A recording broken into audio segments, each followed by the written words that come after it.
I see a lot of hacky advice on the internet these days. And one of my favorites is people selling themselves as an AEO or SEO shop, and their fix is to add an llms.txt file to the site. And to be clear, I think you should do that. I think that's a hygiene thing. I think it's very simple.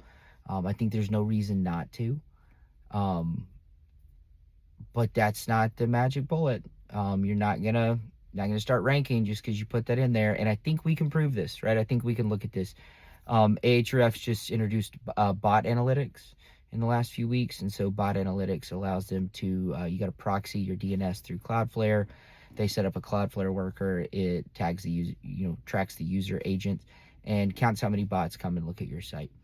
And you can look at what pages they look at. My site's on Netlify, so I can't. I'm not running it through Cloudflare. I could, but I opted to build my own version of this. Using Netlify Edge functions and storing that data in blobs, and then building a UI dashboard with some filters on there. On enterprise plans, you could analyze the log drains. But what I've noticed is that in testing this, I went to ChatGPT and I had a conversation about my website, and that generated 15 bot interactions. And you can go and look at those and see which pages are being pinged, and it is llms.txt. And it is robots.txt.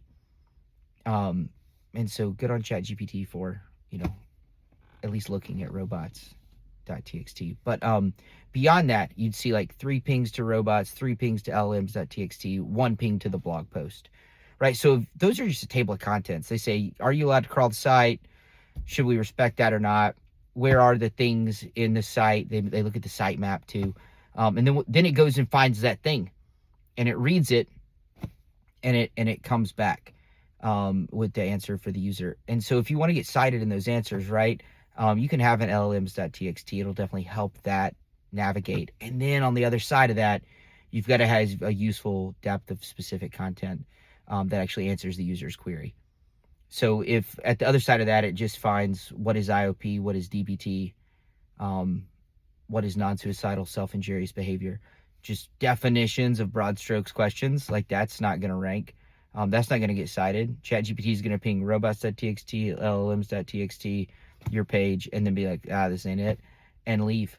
And so all this advice that seems simple, it's not. You've got to understand what's going on and what's happening behind the scenes before you can actually come up with a strategy, or else you're probably just parroting something you saw on Instagram like this without really understanding.